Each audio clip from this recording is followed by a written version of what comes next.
ఒక్కో దేశానికి ఒక్కో ప్రత్యేకత ఉంటుంది. మరి ఇప్పుడు మనం అలాంటి ఒక ప్రత్యేకమైన దేశానికి వెళ్దాం. ఇక్కడ వ్యభిచారం చేయడం చట్టబద్ధంగా చెల్లదు. కానీ చాలామంది మహిళలు స్వేచ్ఛగా ఈ పని చేస్తూ ఉంటారు. ఈ దేశం ప్రపంచంలోని చవకైన దేశాలలో ఒకటి. మిలియన్ల మంది పర్యాటకులు సెలవులను గడపడానికి ఇక్కడికి వస్తూ ఉంటారు. తక్కువ కాస్ట్తో ఎంజాయ్ చేసే ప్రదేశాల్లో ఈ ప్లేస్ని కూడా లిస్ట్ చేసి పెట్టుకోండి. ఇక ఈ దేశంలో తేలు కావచ్చు, అది పావురం కావచ్చు, లేదంటే పాములతో తయారు చేసిన ద్రాక్షరసమైనా కావచ్చు. ఈ దేశ ప్రజలు అన్నీ తినేస్తారు, ఎందుకంటే ఇది ఇక్కడి సంస్కృతిలో భాగం. మరి ఆ దేశం పేరే వియత్నాం. మరి ఈరోజు వియత్నాం యొక్క విషయాలు తెలుసుకుందాం. మరి అంతకుముందు మీరు మా వీడియోని లైక్ చేయడం, షేర్ చేయడం, సబ్స్క్రైబ్ చేసుకోవడం మర్చిపోవద్దు. వియత్నాం ప్రపంచంలోని చౌకైన దేశాలలో ఒకటి. మన దేశంలో 100 రూపాయలు అంటే వియత్నాం కరెన్సీలో 30,500 రూపాయలు. ఇది నిజంగా చాలా ఆశ్చర్యపరిచే విషయమే. మీరు వియత్నాంకి 5,000 తీసుకుని అక్కడ కరెన్సీని మార్చుకుంటే ఎంత వస్తుందో ఒక్కసారి ఊహించుకోండి. 5,000 రూపాయలంటే 15,26,000 వస్తుందన్నమాట. ఇక్కడి కరెన్సీని వియత్నమీస్ డాంగ్ అంటారు. వియత్నాంకు వెళ్ళాలంటే వీసా దొరకడం కూడా చాలా ఈజీ. ఎందుకంటే ఆన్లైన్లో వీసా కోసం అప్లై చేస్తే జస్ట్ 1 వీక్లో వచ్చేస్తుంది. దాని ధర సుమారు $25, అంటే 2,100 రూపాయలు ఉంటే చాలు. వీసా కాస్ట్ ఇంత చీప్ కాబట్టి వీసా రావడం ఇంకా ఈజీ.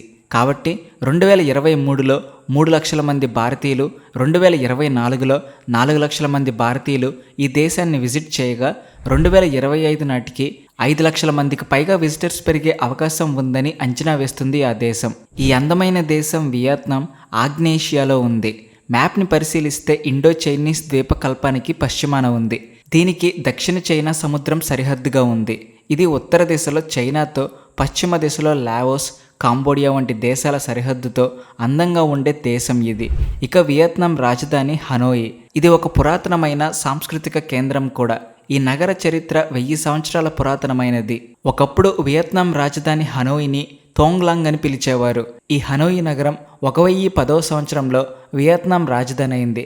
ఇక్కడి కల్చర్ చాలా డిఫరెంట్గా ఉంటుంది. అక్కడ పాతకాలపు భవనాలతో పాటు కొన్ని లేటెస్ట్ భవనాలు, మాల్స్ కూడా కనిపిస్తాయి. బౌద్ధ దేవాలయాలు, ఫ్రెంచ్ కాలనీలు కొన్ని ఇప్పటికీ ఇక్కడ ఉన్నాయి. వియత్నాంకి బయట నుంచి ఎవరైనా వస్తే ముందుగా వాళ్ళు ఎదుర్కొనే అతిపెద్ద సమస్య ఇక్కడి భాష. ఎందుకంటే ఇక్కడ వారికి ఇంగ్లీష్ రాదు. విమానాశ్రయాలు వంటి అంతర్జాతీయ ప్రదేశాల్లో ఉండే వాళ్లకు, అలాగే ఇక్కడ పనులు నిర్వహించే సిబ్బందికి ఇంగ్లీష్ రాదు. అందుకే ఇక్కడికి పర్యాటకులు వస్తే మాత్రం భాష విషయంలో చాలా ఇబ్బందులు ఎదుర్కోవాల్సి వస్తుంది. అందుకే చాలామంది గూగుల్ ట్రాన్స్లేటర్ను ఉపయోగిస్తుంటారు. ఏటా 1 కోటి నుంచి 1,50,00,000 మంది పర్యాటకులు సందర్శిస్తూ ఉంటారు. ఈ దేశపు ఆర్థిక వ్యవస్థకు ఈ టూరిజం ఎంతో బాగా సహకరిస్తూ ఉంటుంది. అయినప్పటికీ అక్కడి ప్రజలు పర్యాటకుల సౌలభ్యం కోసం ఇంగ్లీష్ నేర్చుకోవడానికి మాత్రం ఇష్టపడరు. ఈ దేశంలో ఇంగ్లీష్ అలాగే కామన్ లాంగ్వేజ్ తెలిసిన కొద్ది మంది మాత్రమే కనిపిస్తారు. వియత్నాం ప్రజలు ట్రాఫిక్ రూల్స్ అస్సలు పాటించరు. మొదటిది, రైళ్లు ఇక్కడ కుడివైపున నడుస్తాయి, మన భారతదేశంలో ఎడమ వైపు నడుస్తాయి. వియత్నాంలో డ్రైవింగ్ చేయడంలో చాలా ఇబ్బందులు ఎదురవుతాయి. ఇక ఈ అందమైన దేశం యొక్క వైశాల్యం గురించి చెప్పుకోవాలంటే ఈ దేశం 3,31,690 చదరపు కిలోమీటర్ల వైశాల్యంలో విస్తరించి ఉంది. ఇది వైశాల్యం పరంగా ప్రపంచంలో 66వ అతిపెద్ద దేశం కాగా ఆగ్నేషియాలో 6వ అతిపెద్ద దేశం. సుమారు 10 కోట్ల మందికి పైగా ఇక్కడ నివసిస్తూ ఉంటారు. ఇందులో 49% మంది పురుషులు, 51% మంది స్త్రీలు ఉన్నారు. ఇక్కడ పెళ్లిళ్ళు చేసుకుని పిల్లల్ని కనేవాళ్ళు తక్కువైపోవడంతో ఈ దేశంలో యువతరం తగ్గిపోయి వృద్ధుల సంఖ్య పెరిగిపోయింది. ఇది ఈ దేశంలో ఒక సమస్య. ఒకప్పుడు ఇక్కడి గ్రామాల్లో నివసించిన ప్రజలు ఇప్పుడు వియత్నాంలోని పెద్ద పెద్ద నగరాల్లో స్థిరపడ్డారు. ఉదాహరణకు హనోయిలోని కుచుమన్ సిటీలో చాలామంది సెటిల్ అయ్యారు. ఇక్కడి ప్రజలు కొంచెం భిన్నమైన ఆహారాన్ని తినడానికి ఇష్టపడతారు. వియత్నాం జాతీయ వంటకం ఫో. ఇది ఒక రకమైన సూప్.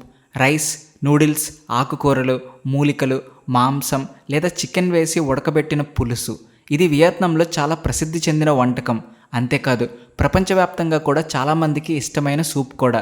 ఇదే కాకుండా ఇక్కడి ప్రజలు డోనట్స్ తినడానికి ఇష్టపడతారు. వాటిని వాళ్ళే స్వయంగా తయారు చేసుకుంటారు. వాటిని తయారు చేయడానికి పిండి, బియ్యం, పంచదారతో ఉండలుగా చుట్టి డీప్ ఫ్రై చేసి తయారు చేస్తారు. ఇది ఇక్కడి స్ట్రీట్ స్వీట్స్లో చాలా ఫేమస్. ఇవే కాకుండా ఇక్కడ అనేక వింతైన మార్కెట్లు కూడా ఉంటాయి.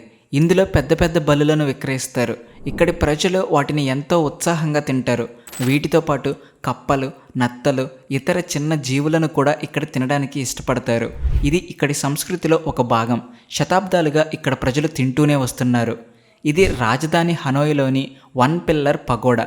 దీనిని వియత్నమీస్ భాషలో చువా మోర్ట్ కోర్ట్ అని పిలుస్తారు. ఇది ప్రసిద్ధ బౌద్ధ దేవాలయం. ఈ ఆలయం చూడడానికి చాలా స్పెషల్గా ఉంటుంది. అందుకే ఇది ప్రపంచవ్యాప్తంగా ప్రసిద్ధి చెందింది. ఈ ఆలయం మొత్తం ఒకే స్తంభంపై ఉండడం దీని ప్రత్యేకత. ఈ ప్రదేశం వియత్నాం సంస్కృతి సంప్రదాయాలకు నిలయం. ఈ అందమైన ఆలయాన్ని 1000 సంవత్సరాల క్రితం అంటే 1049వ సంవత్సరంలో నిర్మించారు. లై తాయ్ తోంగ్ అనే రాజు ఈ టెంపుల్ని నిర్మించాడు. దీని పురాణ కథ గురించి తెలుసుకుందాం. ఒకరోజు రాత్రి రాజుకు ఓ కల వచ్చింది.